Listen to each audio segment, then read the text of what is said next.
Hey YouTube, what's up? This is LB3SA again from Tech Stuff and More, and today I just want to touch on a recent review I did on a Xiegu G90, where I was saying you could get it super quiet by making some tweaks, particularly on CW. On single sideband it's not as easy, but on CW you can make it nice and quiet for sure. While I only used it for a short amount of time during this test, I noticed that that a few commenters and also in some other reviews and videos, people are saying that that the G90 is an excellent beginner radio, but I have to say that I totally disagree with that. The price is a beginner price, sure, but the radio itself, I think that new hams that just got their license, they go and buy the G90, they will get disappointed and maybe even discouraged. So please just at least listen to this before you go ahead and buy this if you are a new ham, because when you first turn it on, it is noisy. It will take you some time, and you will need some experience, I think, with using AGCs, particularly with the AGC turned off. It's nothing that you would usually do on most radios, but on the G90, I think it's absolutely necessary in many cases to turn the AGC off. And when you turn the AGC off, you will get surprised once in a while when you get strong signals or weaker signals.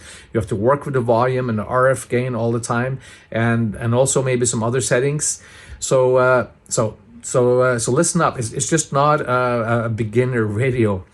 If I'm going to compare it to anything, if you think about photography or filming, if you take photos, you may want to take them in RAW format to be able to get the best result, to get a better result than if you do not do it in a RAW format. So when you take a photo in a RAW format, or when you film in a D-Log format, the result is not finished. You have to finish it in a photo or a film editor after by tweaking it and making it look the way you want. And first then you can make the picture look nicer than if it was pre-processed in the camera.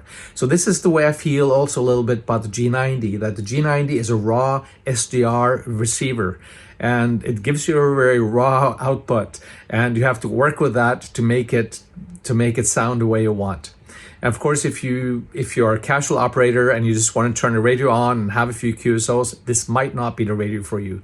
If you enjoy the workings of a receiver and tweaking and tuning and spend the time with it to get used to it, I think you will be happy that you bought the radio. And it's a very useful radio in a small format with as much as 20 watts and a very good tuner, at least what I found from the few antennas that I tried to tune with it. So that's all I want to say, and just think twice before you pick it up maybe. All right, thanks for listening. Have a great day. 7-3.